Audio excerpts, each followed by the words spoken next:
Look, I'm gonna be honest right now. With everything that's happening, I don't want to fucking be here. I really don't right now after what happened on Sunday. Can you blame me? Look, after this shit, I'm just gonna be upfront.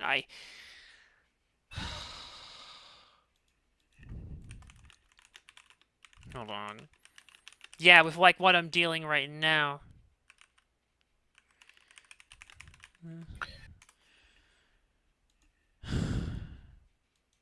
Alright, we have Clash in Paris. This is the last ever event on Peacock, quite frankly, here, because of this stupid ESPN thing. But to be honest, I don't wanna. I'm not gonna sub to the new service. I'm already watching a show on Peacock, an old one, Homicide Life on the Street, and I haven't even had time to get back to it because I've been working through other things. Once I do, though, and I finish it, I'm canceling my Peacock, never to go back to it ever again after this. Yeah, rate your Joan jokes after hearing him say peacock, ladies and gentlemen. Shut up. Yes, yes, sir. Quai Jam, a resident Hey. jokester. Yes, it's me. It's the voice you've all been waiting for. It's that voice that traumatized you in your hot fever dreams about dinosaurs playing baccarat. Hold on. Oh boy. Dun, dun, dun, dun, dun, dun, dun, dun. Hold on, I'm sorry, I can't right now. You know what, I'm gonna get into the first match here already, and we're just gonna fucking start this shit. Oh, I don't even have my fucking sound. You know what? Hell with it. I don't care this time. I really don't. Fuck this shit. I don't want it. I just want to get this done. John Cena versus Mr. You use us as a branding opportunity to buy another Pokemon card. John Cena, Logan Paul. Yeah. And Money in the Bank on June 7th, a villainous John Cena and Logan Paul team together in a losing effort. On the August 8th episode of SmackDown, after turning face the previous week, a now heroic Cena reflected over his career and subsequently issued an open challenge, which was answered by Paul. After an exchange of words, Cena wanted to face Paul on that night's episode, which Paul refused, challenging him to a match at Clash in Paris, which Cena accepted. Fuck Logan Paul. All my homies hate him. And I think Jesse even said John Cena because why wouldn't you say John Cena at this rate? Yeah. All right, Kwai Jam, do what you gotta do here, and I'll come back. Is this for the title? There is no title involved. Oh yeah, I keep forgetting. It's back on Cody, right? Yeah, it's back on Cody. Okay, I can't. Like I said, trying to remember what's happening in this consolidated corporate entity is like a bad case of Stockholm syndrome. Easily, this is a match to put over Logan Paul. Which I will say this: the Cena Logan Paul promos back and forth. Why didn't they do this out of the gate to start with? Know what I mean? They can both barb each other. Okay, they can barb each other really, really well. So, props to them just letting these two guys just verbally decimate each other. But in this match, shoot, can you imagine the whole profile that Logan Paul could get if he beats John Cena? I mean, this is the ultimate like charity work right here. But I think logically speaking, they're going to give. I think John Cena's going to easily win. I don't think Logan Paul as a heel is due yet to beat somebody of high profile as John Cena. So I say John Cena. You know what? I fucking agree here with this shit. Just John, you can't see me, Cena. He's gonna crush Logan Paul. People are gonna love it practically because they love seeing him get his ass kicked. And what John Cena said about Logan Paul was true. He uses them as a branding opportunity to buy another Pokemon card. And I love that little promo where he flips the fucking Prime card like Steve Wilkos tossing over a chair. That was just. And you tell me my imagination's running wild. Oh, man. Stop it. Get the hell off my stage. Let's just go to the next match. This is Seth Rollins, CM Punk, Jey Uso, LA Knight for the World Heavyweight Championship. Too many people. Well, it is what it is right now, and there's too much background, if you ask me. Tell that to Rikishi Fatu. Ha-ha! He doesn't give a shit, too. He's gonna back that He does that, too. He's gonna back that ass up on you for all this shit, Kwai Jam. Well, you certainly do it on your own computer chair, so it makes a lot of sense. Would you stop it? Yes, sir.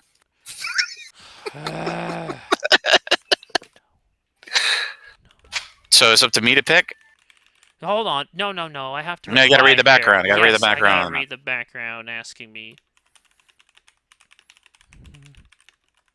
Hold on here. I gotta reply to someone here.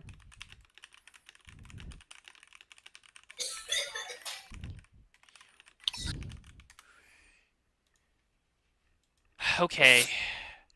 Seth Rollins and June began feuding with LA Knight, both competing in the men's Money in the Bank ladder match at the eponymous event, and Rollins won the briefcase after Rollins' stablemates Braun Breaker and Bronson Reed interfered.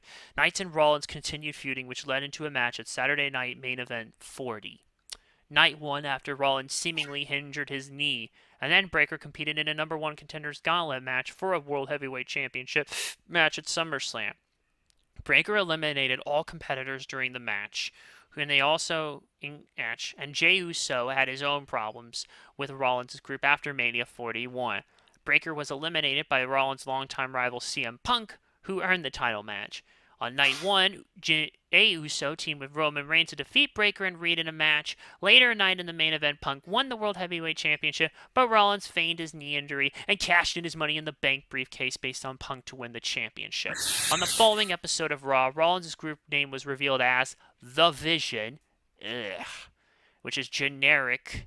And later that evening, Knight faced Rollins for the championship, with Breaker and Reed banned from ringside, but it ended in a disqualification win for Rollins after Punk attacked him. And subsequently, the Vision got the upper hand on Punk and Knight. Following episode, Punk and Knight defeated Breaker and Reed by disqualifications after Rollins attacked Punk. Uso then appeared to help Knight and Punk, brawling with the Vision, and so Adam Pearce announced a big old fatal four-way, and here we are. Punk maybe should get an actual longer title reign, but I'm not going to see it happen for a bit. We've had enough main event Jey Uso to last us a long time, and LA Knight, he's just there. Like Ken, he is just there. And I think Jesse says Seth Rollins, and apparently there's going to be yet another member of this stinking faction at it. God help us. It's going to be Wardlow. Shut up. He's dead right now. It's going to be Wardlow. Stop it and go on for real right now. No, actually, I could see another person joining that faction, and it's going to be Ricky Saints. It makes the most sense. Either him or Ethan Page. No. Ethan Page. How about Ethan Page? He's a good heel. He's a good heel. Ethan Page is going to be teaming with Chelsea Green for a bit. I don't know why. To what? To take her on a walk? I mean, she literally is. They're both Canadian. That's why. Wait, Canadians go with Canadians now? When did this happen? I don't remember that in an Ottawa game. I guess you don't remember what happened. Oh, well, whatever. How many people are in this bloody match? How many people? And who are the four people? CM Punk, Rollins, CM Punk, Jey Uso, and LA Knight. Jeez, let's make this funny. God, since they're going to, the European Union is the place where they do unexpected title changes. So I dare say it. I don't want to say his name because he would appear, and it's not Joe Hendry. So I think off some kind of crazy ring distraction, CM Punk wins. Wow. They don't expect that. And WWE, they've not pulled the trigger on CM Punk. They have not pulled the trigger on him. But, like I said, how they just recently, this is a spoiler for SmackDown tonight for you darn European WWE stans, but Sami Zayn just won the U.S. title off of Solo Sikoa. So maybe they pull the trigger on CM Punk here, just because it's European Union, so I say CM Punk. Nah, I don't see it happening. I'm going to go with Seth Rollins. I'm going to go with I mean, Seth he Rollins. is easy on the eyes. I mean, come on. He looks great in his wife's clothes. Shut up. Next up, it's a good old-fashioned Donnybrook match, or essentially a hardcore match. Oh, Sheamus boy. Versus Rusev. Oh, God, why? This episode of Raw, after Rusev defeated Akira Tozawa, Rusev continued to attack Tozawa, with Sheamus making the save. And 3 weeks later, Rusev and Sheamus competed in a King of the Ring tournament fatal four-way qualifying match, but neither man won. They faced each other on the June 30th episode of Raw, where Rusev won, with a rematch taking place on the July 21st episode where Sheamus won. A third match between both was scheduled on the August 4th episode, which ended in a double countout, so it doesn't count. Strike it from the record book. It never happened. Like Beyond Belief, fact or fiction. On Or August the 18th. Taylor Swift and Kelsey announcing their engagement and it actually happening. Oh, fuck off right now. These can crash and burn for all I care. All right, keep No going. Moon, Stroud. Okay. August 18th episode. After several confrontations, Raw General Manager Adam Pearce announced Sheamus and Rusev would face each other in a good old-fashioned Donnybrook match at Clash in Paris. Well, this is technically a no disqualification hardcore match where large wood barrels of Irish brandy and shillelaghs are made available at ringside. This Can you happened. believe this is actually what's happening? This actually happened all the way back in 2022 I on know. SmackDown between I Sheamus know. and Drew It's insane. McIntyre. It's absolutely insane. And then there was a tag team version at Extreme Rules 2022 where the Brawling Brutes, Sheamus, Pete Dunne, and Rich Holland, and Imperium, and that was won by the Brawling Brutes. This is Sheamus' signature match. This is the first time they're bringing it back, and this is Sheamus' first single match in some time. So what do? Does he win his signature match here? Do we give him some back, or do we give it back to Rusev, who's been stuck in hell with no idea what to do? And yeah, I don't know right now. We know they're gonna fight. They're gonna beat the shit out of each other. We know how this goes. Jesse said Sheamus. And apparently, him and Rusev will become a tag team, much like Sheamus and Cesaro 2/3 of the did. United Nations. 2/3 of the United Don't you mean Nations. 2/4, or are we basically excluding he who shall not be named They're from the big. group? They are meaty men. They are meaty men. So I go 2/3. No, but never mind. Just Mm. well, technically, by the way, that's the League of Nations. Technically, Whatever. was their name, but yeah. Yeah, the League of said, European Union Nations. Yeah, sure. Jesse said Sheamus. Of course, he'd say Sheamus. And they become tag team after this match. So what say you, Kwai Jam? Oh, this is a glorified dark match. Sheamus has wrestled nothing but dark matches his whole bloody career, dude. None of the matches would mean anything. Dude, come on. Sheamus should have been the face of this bloody company in the end of the ruthless aggression era, or the ruthless boredom era, and they never gave him the ball and let him run with it. The man had all of the intangibles. He had the moves. He had the unique look. You know what I mean? Can you imagine any other wrestler looking like a bottle of Irish Elmer's glue? No, wow, he was that bloody good. That's how bloody good he was. But they never pulled the trigger on him. You can say, "Oh, they did a Randy Orton with him." No, they didn't. Him and Rusev, they failed them both multiple times. So this is just yet another failure of a match being done just to pop the European morons because they couldn't have enough money to go to a Premier League game in the place of this thing. But I die, Jack. So easily Sheamus, no discussion. Yeah, let's go with Sheamus right now. Sorry, I needed to search something to put as my status right now, just to sum up everything. How about seated? No. It's P.A.A. su domine, dona eis requiem. El sitio batiado. Do you even know what I'm actually referencing when I say that? Yes, I am. Oh, next match. Oh, good for you. Yeah, you're right. You. No, you gotta say it like Christian Bale. Oh, good for you. Oh, good for you, my saucy man. Let's just go. What's next? Oh, look at that. Roman Reigns versus Bronson Reed, the shoe thief. Seriously, who steals another man's shoe? He's a borrower, not a thief. Shut a borrower. Up. He is a thief. Who steals another man's shoe? Honestly. And what is his obsession with Roman shoes? I know a couple good Christian... Oh, God, you're disgusting. Come on, the smell. You're disgusting. I know there's some good Christian boys who love shoes, but this is not... No, I'm not even going to. So here's what happened. Survivor Series War Game, November 2024. Roman Reigns and Bronson Reed were a part of the men's War Game match, and Reigns' team defeated Reed's team, which, if you basically need any recap of what happened about who was on whose team, it was Roman Reigns, the Usos, Sami Zayn, and CM Punk against Solo Sikoa and the Bloodline when it actually had more Samoans. Solo obviously Jacob Fatu, and the two Tongans. And yes, I know Bronson Reed is of Samoan descent, but that doesn't automatically make him an Anawai. So he, quite frankly, you can take this ridiculous crap and shove it where the sun don't shine for all I care. See, every time now I say the word with an S, I want to start saying "sh" and start talking like Sean Connery. I don't fucking know why. I don't know. He just loves Sean Connery, is what his problem is. I mean, fuck. He's been in a lot of great movies. Okay, back to the match. So, where were we? Okay, so Reed took a hiatus due to an injury he sustained during the match. Reigns went on to main event night 1 of WrestleMania 41 in April 2025, getting defeated by Seth Rollins in a triple threat match, also involving Punk, after Heyman betrayed Reigns and Punk. 2 nights later on Raw, Braun Breaker joined Rollins and Heyman's alliance and attacked Reigns to take him out indefinitely.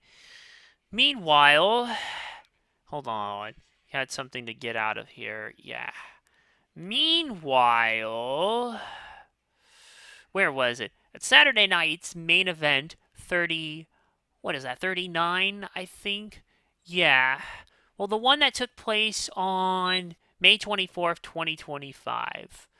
Reed was also recruited into Rollins' group.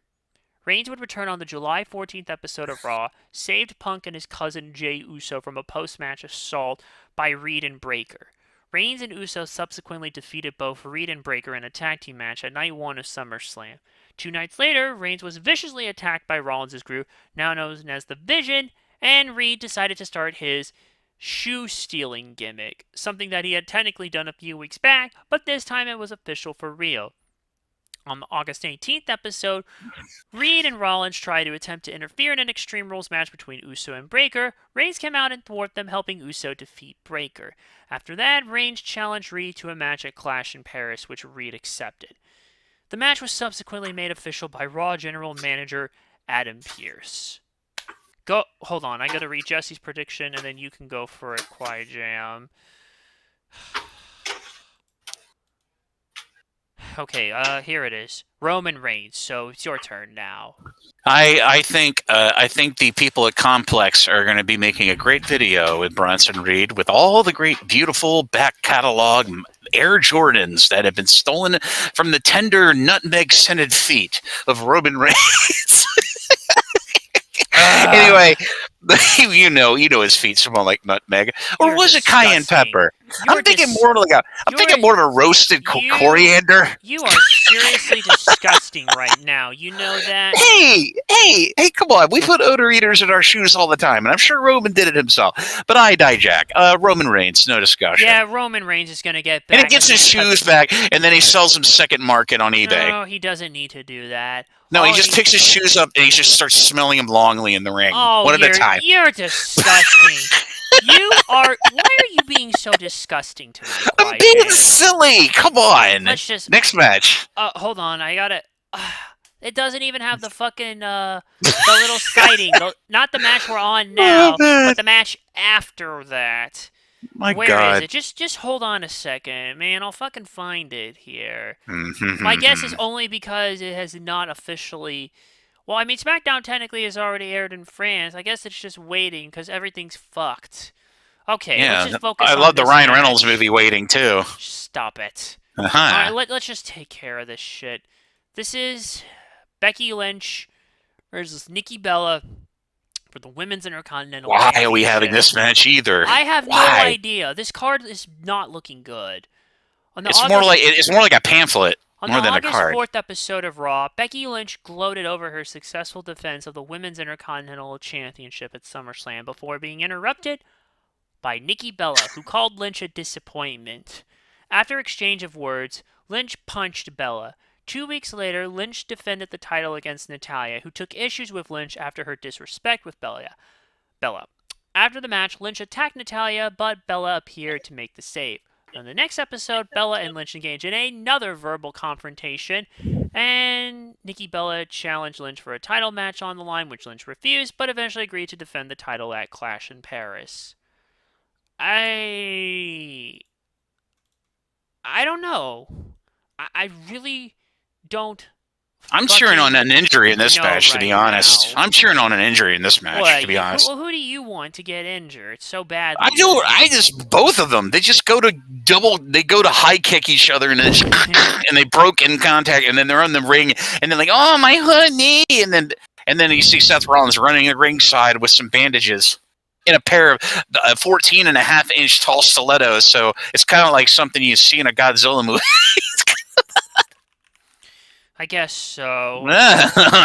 The sound of like horses on a quarter path. Like he's running on. Yeah. Okay, let's see. Jesse says Becky Lynch, and someone's going to interfere on Becky's behalf and become her student. Who? I have no idea who, actually. Maybe it'll be another Bella. Be the other Bella. Make it even more stupid. I know. Maybe it'll be Bryan Danielson shaved, dressed like a Bella. Oh, you're disgusting. Can you stop being so fucking disgusting, Qui-Jam? I'm being silly. Come on. There's a fine line between silly and ridiculous. And the fine line between you being depressed and you sounding depressed. So, well, you know okay. what? I have a perfect quote, actually, for all of Okay, this you don't need to do the quote. Just pick Actually, I'm Jesse's... saving it for the end. I'm sure you're saving it. Yes, I am here. Alright, Jesse said Becky Lynch. Someone's going to become her student. What say you, Qui-Jam? Well, technically, isn't Rollins already your student and stealing her clothes? No, so, I mean, You know what I mean. This is so silly. You know what I mean now. You could tell this. You could read this card to somebody like from 10 years ago, and they'd be like, "This is not even a card." But now we're there. We're in bizarro world right now that they don't think they need to give a good show to the Europeans because that's one of their biggest marketplaces for this, saggy, bloated, milk gone bad situation of a company. Like Stephanie McMahon's breast. But anyway, I digress. Easily Becky Lynch. But yeah, I see Roxanne Perez being more of a student under Becky Lynch than anything. I don't see Nikki Bella getting that title. I know you want to give her accolades while you still have the chance, but we're not doing it now. So I'm going with Becky Lynch. I know this poster should symbolize everything, but we have one more match they snuck up on us. I don't have the graphic. I apologize. Fuck them all for this bullshit. Okay, this is the Wyatt Six. Dexter Lumis and Joe Gacy versus the Street Profits. Angelo Dawkins, Montez Ford is the WWE Tag Team Championship. Excuse me. On the August 15th episode of SmackDown, both Mello Dome Miz, why is this stable even a thing? Carmelo Hayes and The Miz, and the Street Profits won their respective tag team match. The following week, both teams again won their matches, and then they would face each other on the August 29th episode, and the winner would get the Tag Team Championship match against the Wyatt Six.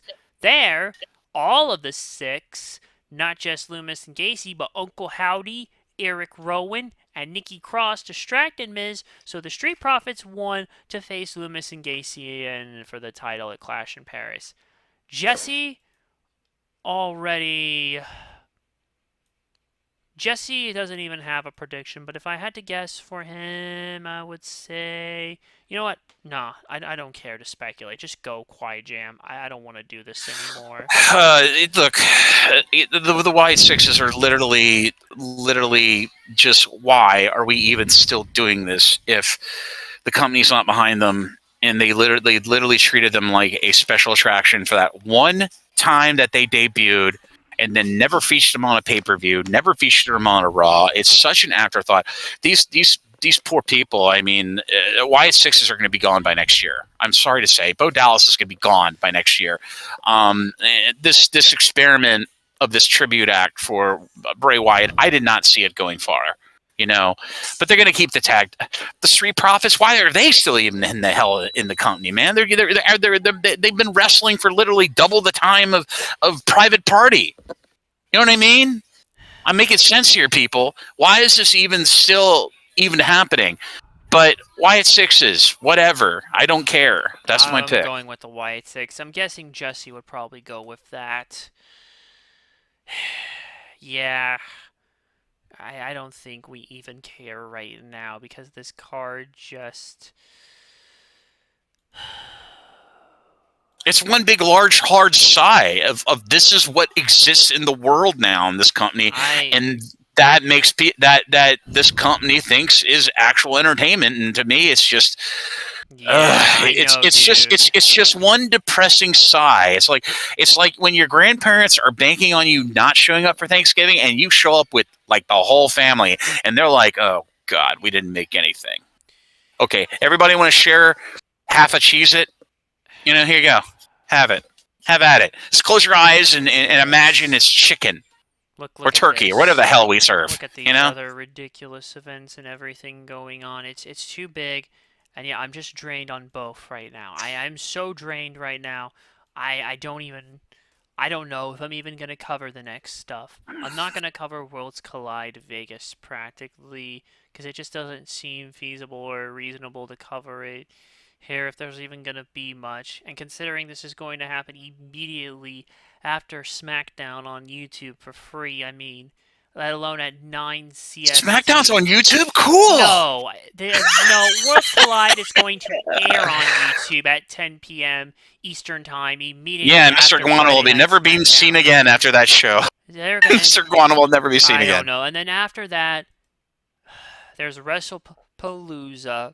What is WrestlePalooza? Nobody's explained this to me. Is it a mix mash of all the It's just wrestlers a on one normal. show? It's a normal pay-per-view Yeah, but here they never did apparently. one named this. WrestlePalooza? Really? They This was really the first licensed that? since this was the first since the year 2000 when it was Well, I produced by can't remember ECW. WrestlePalooza in 2000. That sounded like something that ECW came up with for Well, one it pay-per-view well, name. I don't. It's not. That wasn't necessarily a pay-per-view. Still, it feels like another. It feels like it's like a GCW name kind of Well, show. here's what it was. Basically, it was a live event. Matches were taped for the April 21st episode of That's ECW even on worse. CNN and the April 23rd episode of ECW Hardcore TV. Yeah, it's just stupid. It's counter programming For the sake with of a counter stupid for the sake programming. counter programming something that's going I to end can't up deal with living this here. another 5 years. And Anyway, then I gotta go. I'm go going to get on, my Quiet pizzas. Jam. I'll I'll see you wrap it later. up. Good to talk to you, everybody.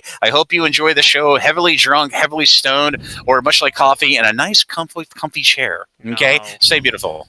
Yes. And with that, and then there's All Out afterwards, but I'm drained on AEW after they essentially decided to destroy something that I put years of effort into building, or rather the people who manage their copyright. You may well within your rights, but quite frankly, more people were even giving a shit because I think less people already give a shit. I don't know even what fully happened or led to it. Well, I know an idea, but I don't know the exact cause. All I know is that I'm going to play one clip from The Godfather 2 to sum up how I'm truly feeling right now, and then I'm going to leave it. So, till next time, take care of yourselves and each other. Thanks for watching. Good night. Please be kind to each other. And I'm going to end the call now. And I leave you with this.